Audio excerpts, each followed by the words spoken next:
मत देखना 80। मत देखना ये फिल्म, सच में मत देखना।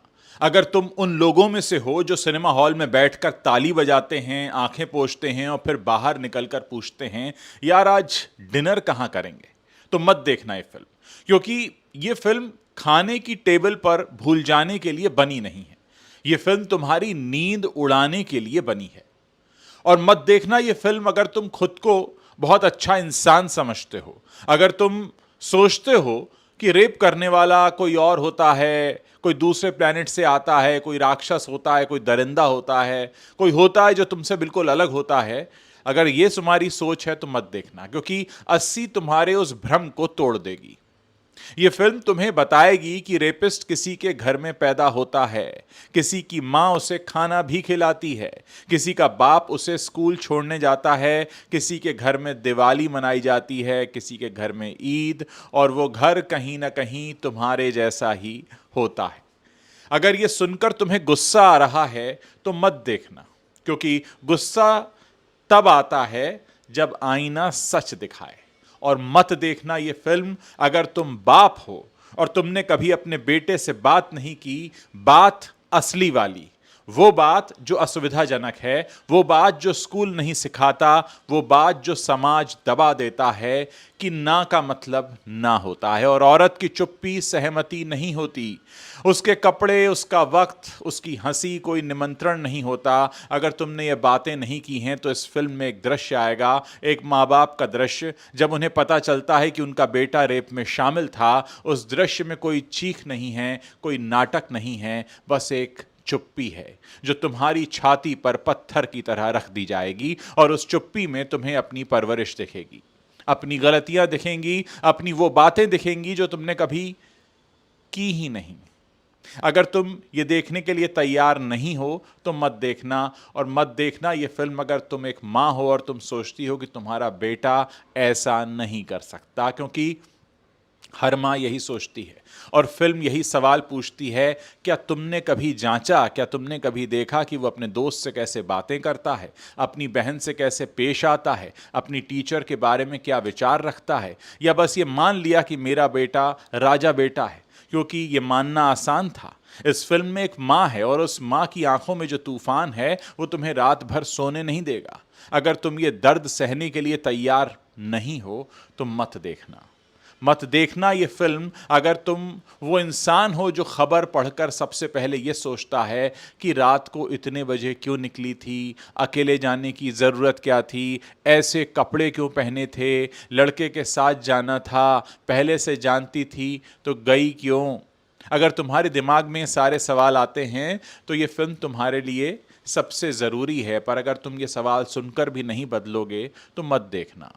क्योंकि तापसी का वो संवाद कि अगर महिलाएं अपनी पर आ जाएं तो दुनिया जला दें, लेकिन वो ऐसा करेंगी नहीं, ये संवाद तुम्हें जलाएगा, तुम्हारे उस तर्क को जलाएगा जो तुमने सालों से सहेज कर रखा है। और अगर तुम वो आग सहने को तैयार नहीं हो तो मत देखना। इस फिल्म को देखते वक्त हर 20 मिनट पर रेप हो रहा है ऐसा पूरी स्क्रीन पर लिखकर आता है, हमें याद दिलाया जाता है। दोस्तों, हर 20 मिनट पर इस देश में एक औरत के साथ वो होता है जो नहीं होना चाहिए। और हम बस अखबार पलटते हैं, चाय की चुस्की लेते हैं और आगे बढ़ जाते हैं, क्योंकि वो हमारी बेटी नहीं थी, हमारी बहन नहीं थी, हमारी माँ नहीं थी।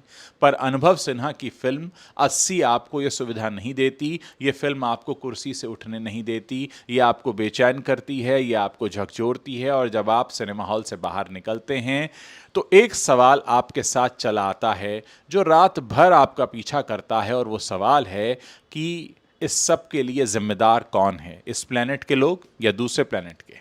कहानी जहाँ से अक्सर छोड़ दी जाती, यहाँ कहानी वहाँ से शुरू होती है।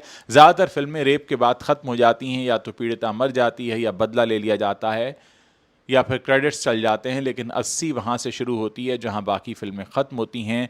रेप के बाद क्या होता है, पीड़िता की ज़िंदगी क्या ख़त्म हो जाती है, क्या समाज उसे स्वीकार कर लेता है, क्या उसे न्याय मिल पाता है, और अगर मिलता भी है तो किस कीमत पर।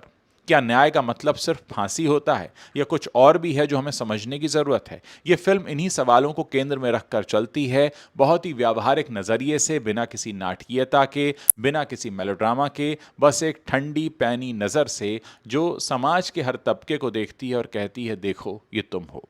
अनुभव सिन्हा ने मुल्क, आर्टिकल 15 और थप्पड़ जैसी फिल्में बनाई हैं और हर बार उन्होंने यही साबित किया है कि संवेदनशील फिल्मों को, संवेदनशील विषयों को संवेदनशीलता से ही उठाना चाहिए, चीख कर नहीं, धीरे से कान में कहकर। 80 में भी यही संयम दिखता है। वो ओवर द टॉप नहीं जाते, कोई ज़बरदस्ती का हीरो नहीं बनाया गया है, कोई कार्टून विलन नहीं है, कोई एक इंसान पूरी तरह काला नहीं है, कोई पूरी तरह से सफ़ेद नहीं है। और यही इस फिल्म को बाकी फिल्मों से अलग करता है। जब एक पिता को पता चलता है कि उसका बेटा रेप में शामिल था, उस दृश्य में कोई बड़ा ड्रामेटिक ब्रेकडाउन नहीं है, बस एक चुप्पी है, एक टूटन है, और उस चुप्पी में जो दर्द है वो हजार चीखों से ज़्यादा असर करता है। अनुभव सिन्हा का ये संयम ही उनकी सबसे बड़ी ताकत है। वो जानते हैं कि असली ज़िंदगी में लोग चिल्लाते नहीं हैं, वो टूट जाते हैं, चुप हो जाते हैं और फिर किसी तरह आगे बढ़ने की कोशिश करते हैं। तापसी पन्नू के बारे में भी एक बात तो माननी पड़ेगी, जब वो कोर्ट रूम में होती हैं तो पर्दा छोटा पड़ जाता है। पिंक में वो पीड़िता थीं, 80 में वो वकील हैं, पर दोनों में एक चीज़ समान है, एक औरत है जो लड़ रही है, जो झुकती नहीं है, जो समाज की उस सोच को चुनौती देती है, जो कहती है कि तुम्हारी औकात क्या है। उनका एक संवाद इस फिल्म का सबसे यादगार पल है कि अगर महिलाएं अपनी पर आ जाएं तो दुनिया जला दें, लेकिन वो ऐसा करेंगी नहीं। ये सिर्फ एक डायलॉग नहीं है दोस्तों, ये एक सभ्यता का बयान है। ये उस संयम की तारीफ है जो औरतें सदियों से करती आ रही हैं, और उस संयम को कमज़ोरी समझने वालों के लिए ये करारा जवाब भी है। तापसी ने इस किरदार को जिया है, निभाया नहीं है, पूरी तरह से जीती रही हैं। उनकी आंखों में जो आक्रोश दिखता है, जो दर्द दिखता है, जो संकल्प दिखता है, वो कैमरे के सामने झूठा नहीं लगता, और यही एक अच्छी अभिनेत्री की पहचान है। किसी भी फिल्म की असली ताकत उसके सहायक कलाकार भी होते हैं, और 80 इस मामले में बहुत अमीर फिल्म है। कुमुद मिश्रा की जितनी तारीफ की जाए कम है। कुमुद मिश्रा, जिन्हें हम हमेशा से जानते हैं कि वो किसी भी किरदार में जब घुस जाते हैं तो उसको पूरा जीते हैं पर्दे पर। यहाँ भी शानदार काम किया है। जीशान अयूब खान ने एक बार फिर साबित किया है कि वो हिंदी सिनेमा के सबसे अंडररेटेड कलाकारों में से एक हैं। ज़्यादा संवाद नहीं है, लेकिन वो आंखों से अभिनय कर रहे हैं। रेवती की उपस्थिति मात्र से दृश्यों में गहराई आ जाती है, और सबसे ज़्यादा बात अगर करनी होगी तो उस छोटे बच्चे की, जिसने चंद दृश्यों में ही वो छाप छोड़ी है जो बड़े बड़े कलाकार भी पूरी फिल्म में नहीं छोड़ पाते। कुछ सीन उसके पर्सपेक्टिव से भी दिखाए गए हैं, बिना कुछ कहे, बस आंखों से। उस बच्चे ने एक ऐसी बात कह दी है जो शायद शब्दों में कही नहीं जा सकती थी। यही होता है जब निर्देशक अपने कलाकारों पर भरोसा करता है, जब उन्हें एक्ट करने नहीं देता बल्कि फील करने देता है। इस फिल्म के कई संवाद ऐसे हैं जो सिनेमा हॉल से निकलने के बाद भी आपके साथ चलते रहते हैं। प्रिंसिपल का वो संवाद जब वो रेप पीड़िता टीचर से कहती है, स्कूल के सारे स्टूडेंट पास हो गए लेकिन स्कूल फेल हो गया। ये एक लाइन पूरे शिक्षा तंत्र का, पूरे समाज का पोस्टमार्टम है। हम डिग्रियां तो बांट रहे हैं पर इंसानियत नहीं सिखा रहे। हम बच्चों को गणित पढ़ा रहे हैं पर ये नहीं सिखा रहे कि ना का मतलब ना होता है। और ये सवाल उठता है कि क्या हमारा पूरा शिक्षा तंत्र इसी तरह बार बार फेल होता रहेगा? हम जोर देते हैं कॉम्पिटिटिव एग्ज़ाम्स की तैयारी पर सहमति क्या होती है, सम्मान क्या होता है, ये कहाँ सिखाया जाता है? इस पूरी फिल्म का सबसे शक्तिशाली पल और सबसे असुविधाजनक पल वो है जब माता पिता को पता चलता है कि उनका बेटा रेप में शामिल था। उस पल में फिल्म आपसे एक बहुत कठिन सवाल पूछती है कि अगर वो बेटा आपका होता तो आप क्या करते? इस सवाल का जवाब अपने अंदर टटोलिएगा ज़रूर। अपराध और अपनी संतान के बीच की ये कश्मकश बहुत प्रभावी तरीके से दिखाई गई है, क्योंकि यही असली दुनिया है। रेपिस्ट कोई राक्षस नहीं होता, वो किसी दूसरे प्लेनेट या ग्रह से नहीं आता। वो किसी का बेटा होता है, किसी का भाई होता है, किसी का पड़ोसी होता है, किसी के घर में पला बड़ा होता है, और उस घर में, उस परवरिश में, उस चुप्पी में कहीं ना कहीं ज़रूर कुछ गलत हुआ होता है। फिल्म यहाँ ये नहीं कहती कि माँ बाप दोषी हैं, पर यह ज़रूर पूछती है कि क्या हमने कभी अपने बेटों से बात की है? क्या हमने उन्हें सिखाया कि औरत एक इंसान है, कोई वस्तु नहीं? क्या हमने उन्हें ना सुनना सिखाया है? फिल्म एक और बहुत बहुत ज़रूरी सवाल को उठाती है कि रेप के बाद तुरंत मॉब लिंचिंग की मांग होती है। हम सब देखते हैं जब कोई बड़ा मामला आता है तो सोशल मीडिया पर एक ही आवाज़ उठती है, फांसी दो, अभी दो, सड़क पर दो। और ये भावना समझ में भी आती है, ये आक्रोश समझ में आता है, पर ये फिल्म पूछती है कि क्या ये समाधान है। अगर हम मॉब लिंचिंग को न्याय मान लें तो कल तो कोई भी किसी को भी भीड़ के हमले से इंसाफ दे सकता है। क्या भीड़ इंसाफ कर सकती है? गलत पहचान हो जाए अगर उस व्यक्ति की, तो झूठा आरोप लगा हो तो कानून और व्यवस्था का मतलब फिर क्या रह जाएगा? ये असुविधाजनक सवाल है दोस्तों, क्योंकि भावनात्मक रूप से हम तात्कालिक न्याय चाहते हैं, पर व्यावहारिक रूप से वो रास्ता और भी खतरनाक है। और फिल्म इस दुविधा को बहुत ईमानदारी से सामने रखती है, बिना किसी एक पक्ष की तरफदारी लिए। रेप के बाद पीड़िता की जिंदगी, ये वो हिस्सा है जिसे हिंदी सिनेमा सबसे ज्यादा इग्नोर करता आया है। रेप हो गया, बस फिर क्या? क्या पीड़िता की जिंदगी खत्म हो जाती है? क्या वो फिर कभी जी नहीं सकती? क्या समाज उसे स्वीकार करेगा? क्या उसका परिवार उसके साथ खड़ा रहेगा? क्या उसकी नौकरी बचेगी? क्या वो फिर से हंस पाएगी? अस्सी इन सारे सवालों को टटोलती है, उठाती है और कहती है, हाँ, जिंदगी चलती है, चलनी चाहिए। पीड़िता की पहचान सिर्फ उस एक रात से नहीं होनी चाहिए। वो एक पूरी इंसान है, अपनी ख्वाहिशों के साथ, अपने सपनों के साथ, अपनी जिंदगी के साथ। और ये संदेश देना, यही इस फिल्म का सबसे बड़ा योगदान है।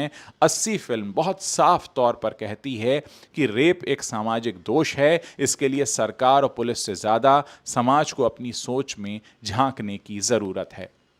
सरकार कानून बना सकती है, पुलिस एफआईआर दर्ज कर सकती है, कोर्ट सजा दे सकता है, पर जब तक समाज की सोच नहीं बदलती, जब तक हम लड़कियों को रात को बाहर जाने से रोकते रहेंगे और लड़कों को लड़के तो ऐसे ही होते हैं कहकर माफ करते रहेंगे, तब तक वो हर 20 मिनट वाला आंकड़ा नहीं बदलेगा। ये फिल्म का सबसे तीखा व्यंग है जो सीने में चुभता है, और ये व्यंग किसी एक पर नहीं है, ये हम सब पर है दोस्तों, क्योंकि इस समाज का हिस्सा हम हैं। फिल्म की कमजोरियां भी हैं, क्योंकि ईमानदार रिव्यू वही कहलाता है जो कमियों के बारे में भी बात करे। एक ईमानदार समीक्षा के लिए यह भी कहना ज़रूरी है कि फिल्म में काफ़ी कमज़ोरियां हैं।